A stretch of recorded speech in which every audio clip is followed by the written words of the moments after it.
Kapan kita bisa membeli saham Bank Mandiri 1.100 rupiah kalau bukan di tahun 2008? Hari ini saham Bank Mandiri 12.000.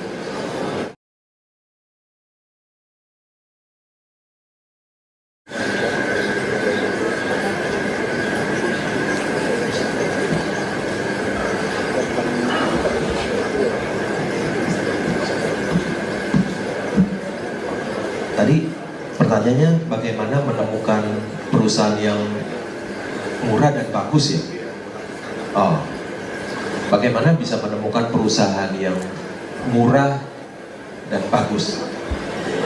Tentu kita harus melakukan pekerjaan rumah. Tiap hari kita membaca koran, membaca laporan keuangan. Apa yang dilakukan Warren Buffett? Satu hari dia 6 jam membaca itu, membaca laporan keuangan, membaca koran untuk menemukan perusahaan yang bagus dan murah. Jadi ada bukan datang dari langit, tapi dari membaca, dari apa yang dia tahu, dia temukan, oh ini perusahaan ini bagus, perusahaan ini murah. Dari wartawan yang menulis, laporan keuangan yang dia baca.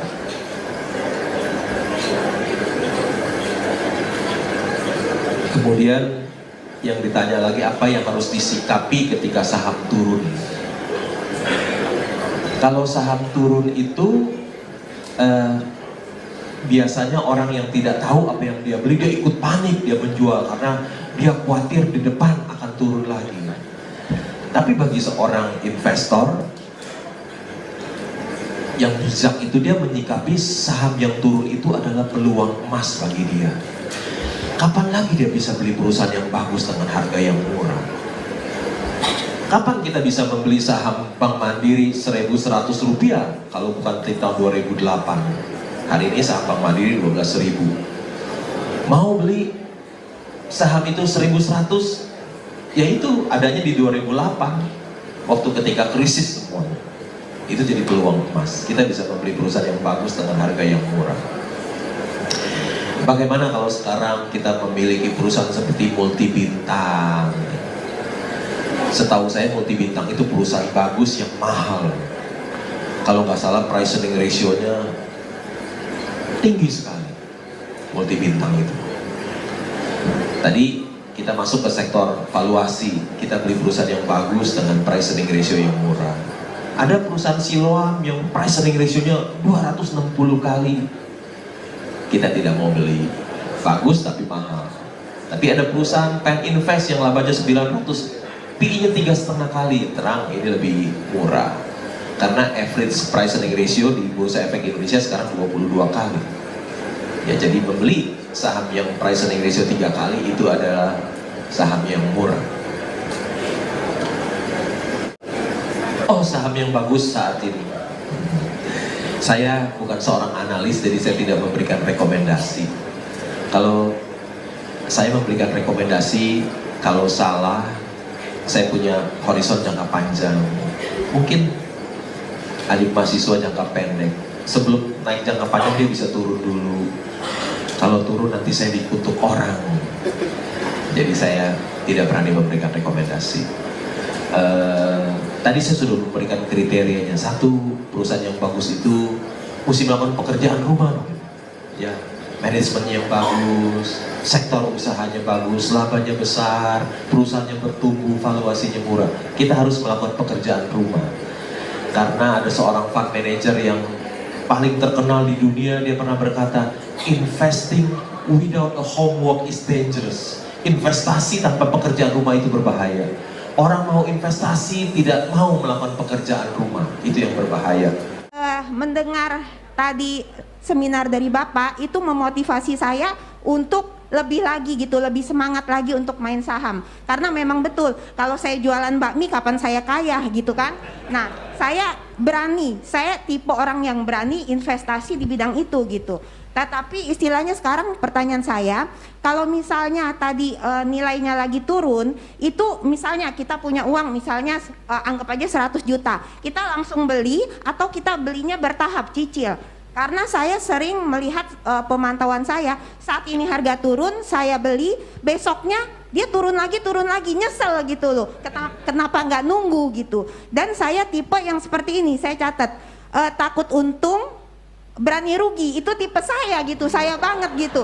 Jadi sekarang saya di saham WIRG itu saya sabar karena nunggu naik. Sedangkan kalau kemarin BMRI Mandiri itu 2 hari naiknya 900 poin. Saya nggak sabar menunggu, baru naik sedikit saya udah langsung jual, nyesel banget gitu. Jadi sangat memainkan perasaan gitu.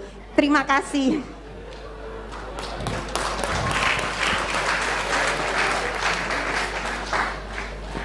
Jadi bingung pertanyaannya apa? Pertanyaannya gini Pak loh, kalau kita punya uang, kita mau beli saham waktu dia turun, itu kita belinya langsung jebret beli atau kita nunggu beli sedikit, setahap besok turun kita beli lagi. Jadi nanti akumulasi harganya menjadi gimana, rata-rata lebih rendah atau gimana?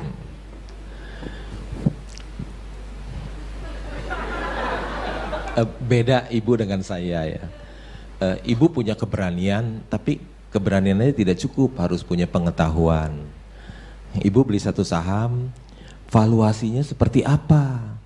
Apakah dia perusahaan yang bagus dan murah, atau perusahaan yang jelek mahal? Ya kan? Kalau perusahaan yang jelek dan mahal kita beli, ya turun terus, nggak balik-balik dia kan. Jadi harus ibu harus punya pengetahuan juga bahwa oh ini perusahaan bagus, lihat labanya berapa tuh, labanya besar ya, labanya besar. Saham yang ibu beli labanya berapa, bandingkan dengan tadi ibu sebut Bank Mandiri itu labanya berapa, yang ibu beli itu sahamnya berapa labanya, mesti dilihat. Jadi kalau kita tidak tahu apa yang kita beli, ya seperti ibu dicicil belinya. Tapi kalau orang yang tahu ini Mercy yang dijual di harga percaya, nggak bisa cicil, langsung dorong semua karena takut ketinggalan, takut besok nggak dapat barang lagi, ya seperti gitu. Jadi tergantung, kalau orang itu tahu apa yang dia beli, nggak bisa membuat dia untuk cicil-cicil, ya langsung dorong semuanya. Tapi kalau dia nggak tahu apa yang dia beli, oh ini perusahaan bagus atau enggak, perusahaan ini mahal atau murah, ya. Kalau dia tidak tahu, ya udah dia beli cicil-cicil aja terus. Tapi kita harus tahu, ya. Baru kita bisa jawab pertanyaan itu. Oh ini benar, ini perusahaan bagus, untungnya besar, harganya murah. Ya udah, dorong semuanya dengan uang yang ada. Kira-kira gitu Bu. Ya. Bagaimana menghitung nilai intrinsik? Tadi saya sudah munculkan. Untuk menghitung nilai wajar atau nilai intrinsik perusahaan itu kita harus mengestimasi arus kas yang bakal dihasilkan oleh perusahaan dari sekarang hingga seterusnya. Arus kas berasal dari laba bersih perusahaan. Arus kas ini kemudian dinilai sekarangkan dan dijumlah untuk mendapatkan nilai yang wajar. Kira-kira demikian. Tadi ada yang beli saham belum dapatkan hasil yang maksimal, ya. Mungkin saham yang dia beli saham yang perusahaan yang bagus tetapi mahal, sudah mahal, jadi tidak naik-naik, kan bisa saja evaluasi. Saham yang dibeli itu sekarang price earning ratio berapa kali misalnya. Sektor usahanya tidak baik, ya, sudah kemahalan, jadi apa yang diinvestasikan tidak memberikan keuntungan. Tetapi jalan keluarnya adalah kalau kita merasa perusahaan ini tidak bagus, valuasinya mahal, dia tidak naik, kita bisa menukar dengan yang lain. Kita mencari perusahaan ini lebih bagus nih, price earning ratio lebih rendah, labanya lebih besar, valuasinya lebih murah. Kita bisa menukar saham itu, kita tukar. Jangan-jangan nanti yang itu tetap yang kita miliki tidak naik, tetapi yang murah dan bagus ini jadi naik. Kita tetap akan bisa menukar portfolio kita. Itu yang biasa saya lakukan. Misalnya saya pegang saham A, saya lihat saham saya ini dengan saham B lebih bagus. Saya bisa menukar saham saya.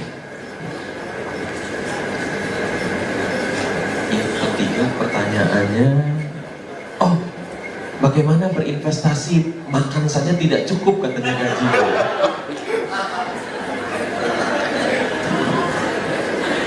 Tadi saya bercerita. Kenapa saya bercerita gitu? Bahwa para mahasiswa itu pasti bisa. Kenapa?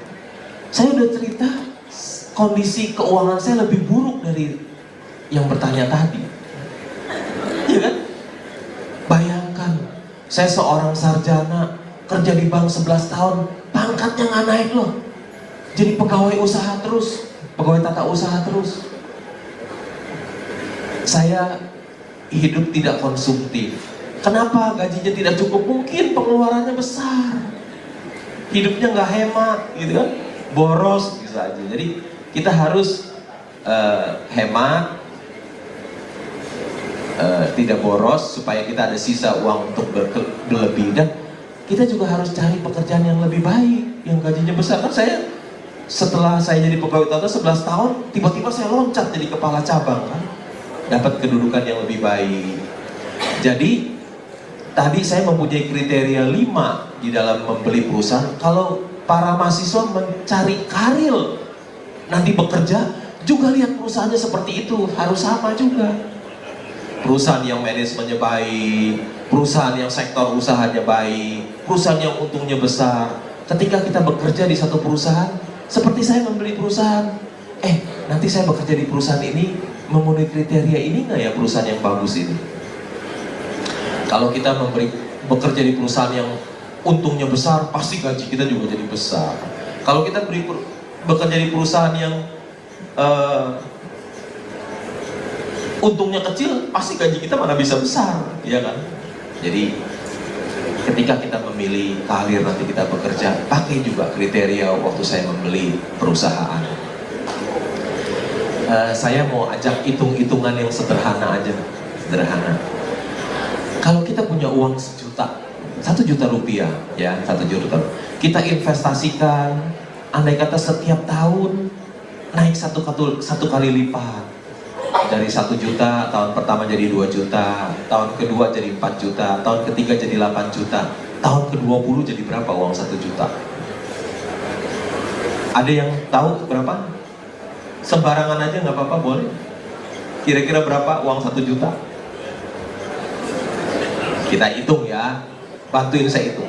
Tahun pertama jadi 2, tahun kedua jadi 4, tahun ketiga jadi 8, tolong bantu.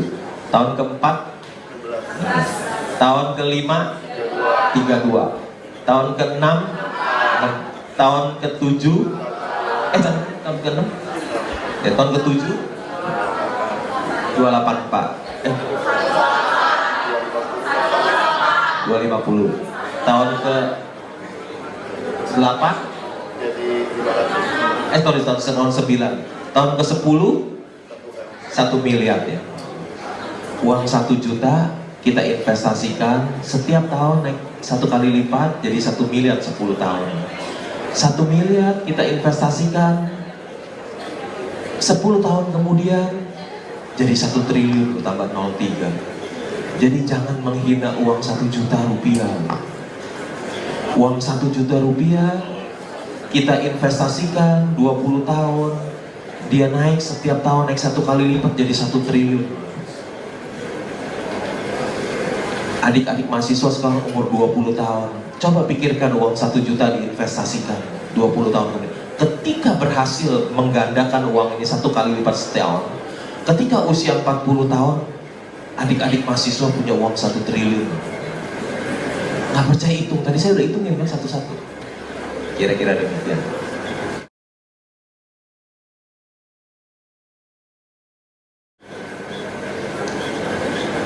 Tadi saya bilang kita berinvestasi. Kenapa banyak perusahaan yang untung besar kita nggak memilih? Kita begitu yakin sama perusahaan yang rugi. Jadi peluang mudah-mudahan benar. Tapi saya tidak berani.